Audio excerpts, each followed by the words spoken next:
अजमल साहब अपने मुख्तसर से खिताब में फरमा रहे थे कि हजरत मौलाना सद मदनी साहब रहमतुल्लाह अलैह की ऐन ख्वाहिश के मुताबिक उनके हुक्म पर इस पार्टी की तश्कील दी गई थी। तो मुझे रोकने की बहुत सी कोशिशें की गई। बहुत से लोग कांग्रेस के भी थे जो मुझसे कह रहे थे कि ओवैसी साहब मत जाओ, आपको जाने की जरूरत नहीं है, फुला ऐसा है। बहरहाल अपने किस्से कहानियां सुना रहे थे। बात कह रहे थे कि आप इलेक्शन के बाद जाओ। मैं ईमानदारी से आपसे कह रहा हूं कि मैंने मदीने शरीफ में रमजान के महीने में नमाज इस्तिखारा किया और मैंने कहा अल्लाह, मैं नमाज अदा कर रहा हूं इस वास्ते के क्या मैं आसाम में जाऊं और अगर जाऊं तो अजमल साहब की मदद करूं या नहीं जाऊं।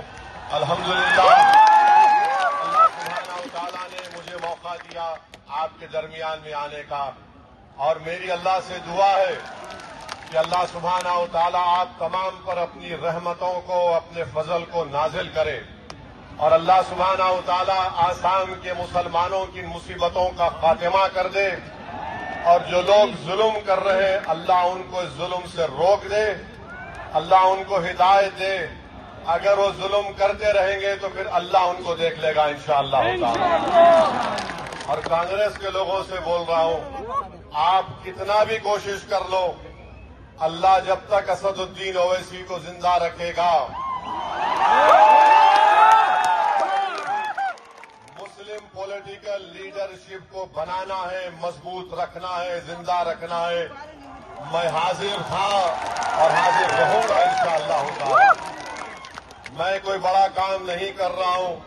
मैं मेरे भाई, बड़े भाई मौलाना अजमल साहब को देखता हूं तो मेरी जबान से बेसाख्ता दुआ के कलमात निकल जाते हैं कि अल्लाह इनको सलामत रखे, अल्लाह इनको सेहत दे और ये आपकी और सही तरीके से, बेलौस तरीके से खिदमत करते रहे।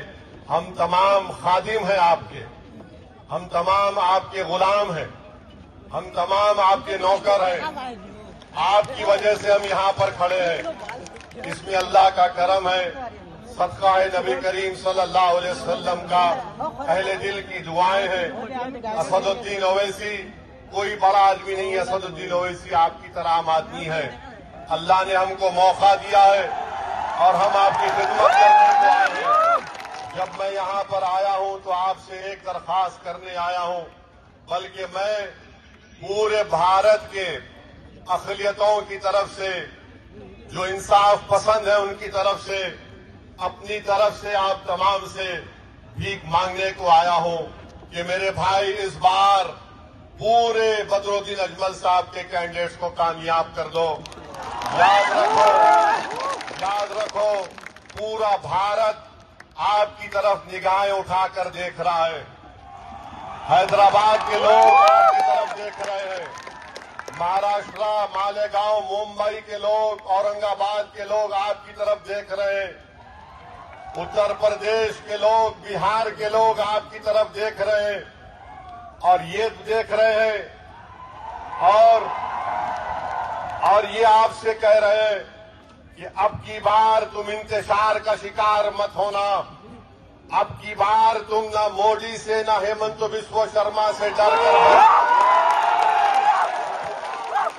तुमसे कह रहे हैं कि असदुद्दीन ओवैसी जाओ, जाकर आसाम के उन गयूर लोगों को बोल दो कि जिनके घरों से बेघर कर दिया गया, अगर हम तुम्हारे साथ खड़े नहीं हैं मगर हम रातों में उठकर तुम्हारे लिए दुआ कर रहे हैं।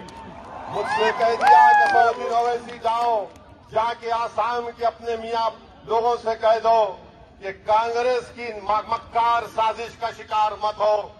जो मेहनत से आपने अपनी लीडरशिप को तैयार किया है उसको मजबूत करो, उसको मुस्तहकम करो, उसको कामयाब करो।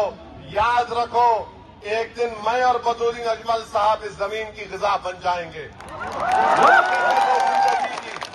मगर जब हम जाएंगे इस दुनिया से तो कोई ये नहीं कहना कि काश कोई आकर हमको हिलाकर बता देता, कोई हमको जगा देता, कोई हमको हिम्मत दिला देता कि ये वक्त उठने का है, ये वक्त उठने का है, ये वक्त बैठने का नहीं है।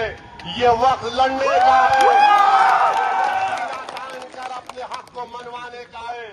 तुम याद रखो, तुम उस रसूल रहमत की उम्मत हो, तुम उनकी उम्मत हो, तुम किसी से नहीं डरते सिवाय अल्लाह के। हम मरेंगे इंशाअल्लाह ताला, मगर हमारी मौत लाखों को हयात देकर देगी इंशाअल्लाह ताला। तो मेरे अजीज दोस्तों और बुजुर्गों, 9 तारीख के दिन आपको अपना एक एक वोट ताला चाबी पर बटन दबा कर देना है। ये मैं सिर्फ इस विधानसभा की आवाम से अपील नहीं कर रहा हूं, बल्कि आसाम के तमाम इंसाफ पसंद हिंदू भाइयों से भी अपील कर रहा हूं। मैं आसाम के तमाम इंसाफ पसंद हमारे ट्राइबल भाइयों से बहनों से अपील कर रहा हूं। मैं उन तमाम से अपील कर रहा हूं जो भारत के संविधान को अजीज रखते हैं। मैं उन तमाम मियां लोगों से अपील कर रहा हूं, ये वक्त उठने का है मेरे भाई। ये वक्त इंतजार का शिकार नहीं होना है आपको अपने इस कौम के कायद के साथ खड़े रहने का वक्त है, जिसने अपनी जिंदगी आपके लिए वक्त कर दी है। आज आपको इनको कामयाब करना है। आप अंदाजा नहीं लगा सकते कि पार्लियामेंट में मेरी नजरें तरसती है फखरुद्दीन अजमल को ढूंढते ढूंढते।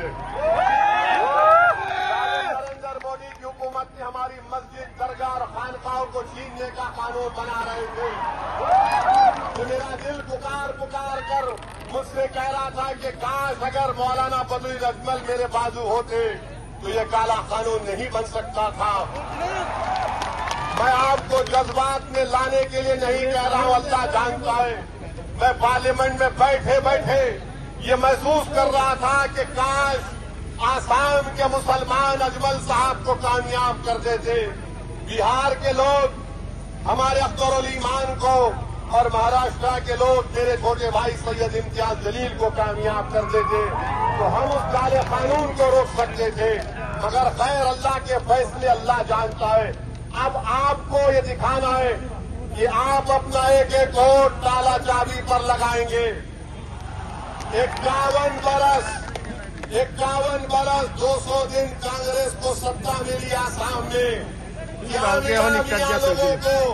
मियां लोगों को मिला डिटेंशन मिला, मियां लोगों को फॉरेनर्स ट्राइब्यूनल मिला, मियां लोगों को वो तमाम पीटीडीए के वो तमाम मामला मिले जिसमें हम बेघर हो गए।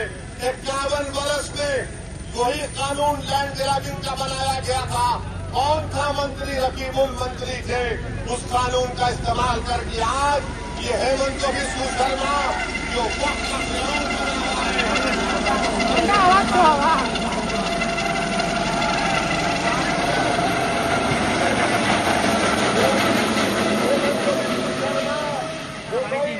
ये कभी नहीं चाहेंगे कि तुम्हारी एक आजाद सियासी लीडरशिप पैदा हो जाए। आपको याद दिला रहा हूं, वर्षों पहले एक सियासी पार्टी बनी थी, कांग्रेस ने उसको खत्म कर दिया। मुझे बदनाम करते हैं, ये बी टीम है, ये फुला टीम है। सुनो कांग्रेस के दलालों,